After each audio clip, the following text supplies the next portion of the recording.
He might not be from Krypton, but he's heads above the rest.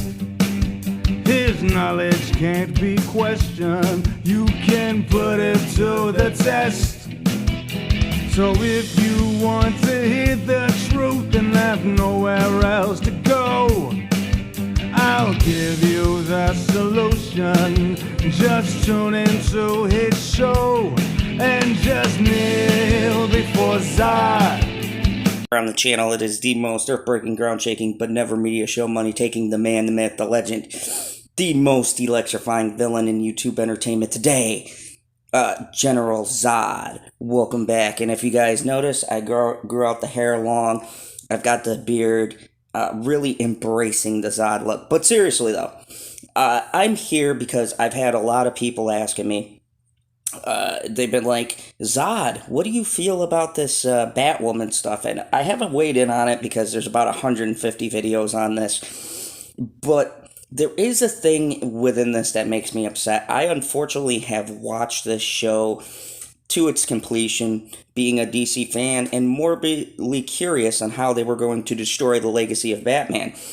And fear not, the CW in true CW fashion has made it almost a mission destroying Batman's legacy.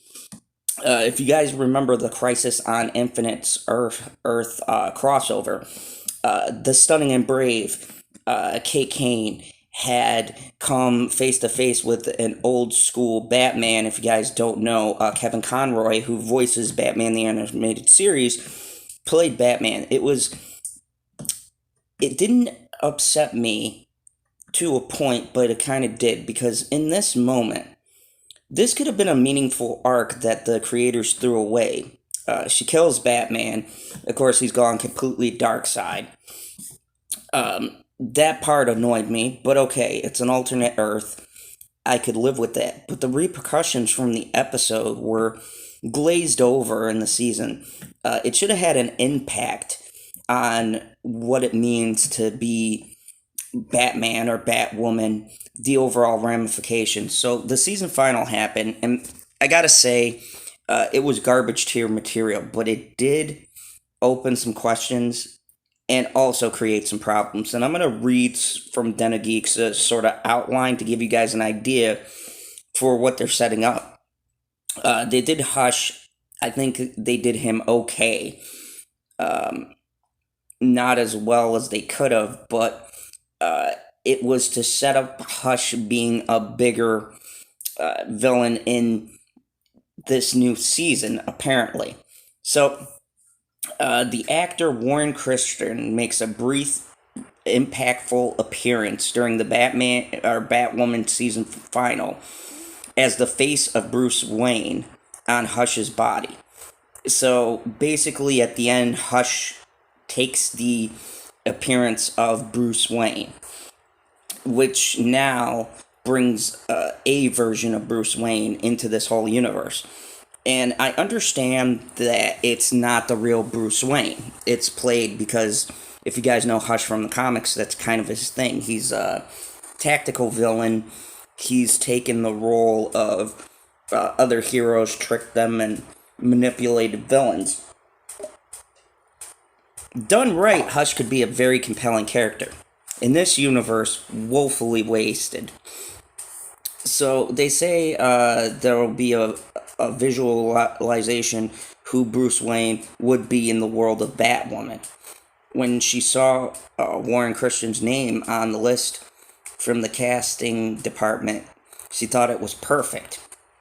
You might know Christian from Apollo 18 or Alphas, but he's also made an appearance in the Arrowverse before, in the 2012 episode of Arrow, as a wealthy neurosurgeon, Carter Bowman, who went to school with Oliver, Laurel, and Tommy.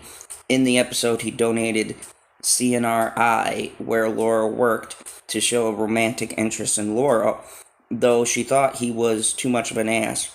Batman sees him upgraded now. Has Batman been in the Arrowverse before? And this is the most interesting.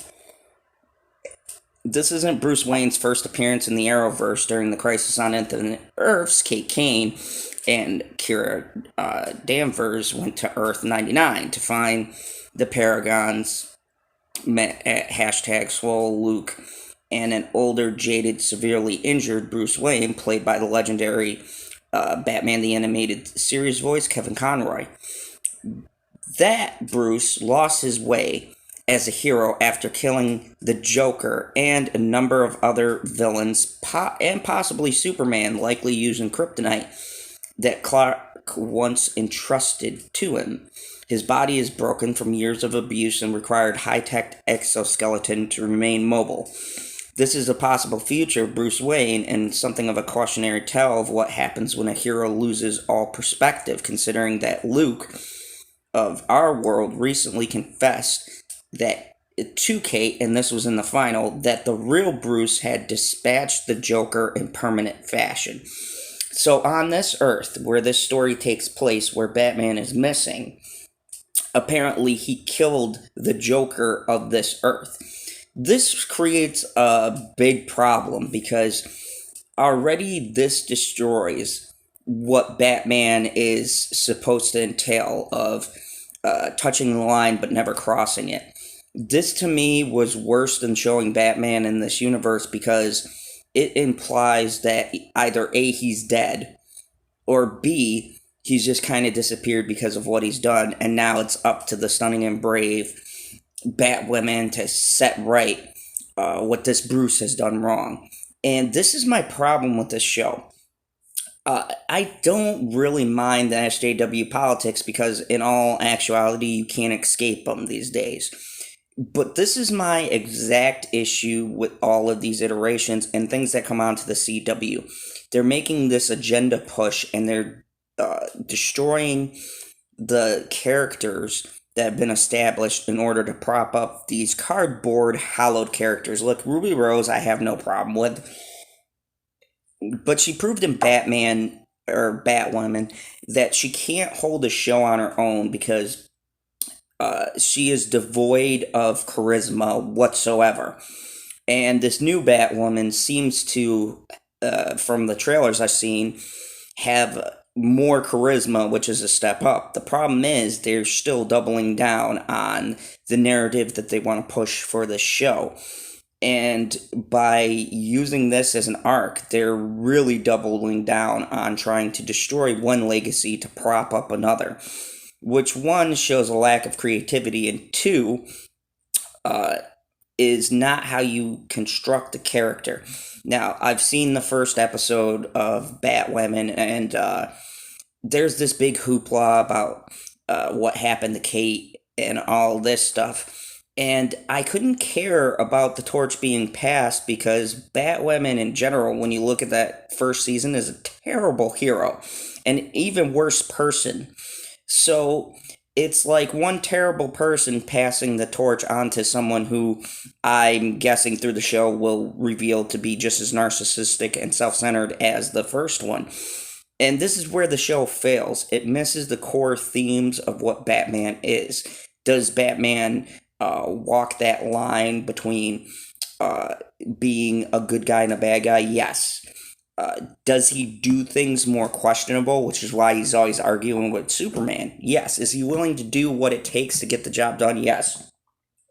But the one thing this show fundamentally fails to capture is that Batman always puts his civilians and the people in danger over catching a bad guy or something like that. Several times in Batwoman, there was scenarios where she literally put her own self-interest, that of those of saving people, which is totally against the mythology. And one could argue, oh, it's a character flaw or whatever else, but it's a flimsy, cheap way of pushing your narrative forward. And besides the character itself, the story itself has a lot of glaring issues. So in the comments below, let me know. What do you think about this article, what they're highlighting? What do you think about them just trampling over one mythos to prop up another? pushing down those males, who strong, powerful male role models, in place of propping up these hollow cardboard cutout heroes that they're trying to push now. And as always, remember the only rule here in the fandom zone: kneel before General Zod. The darkness will fall, we never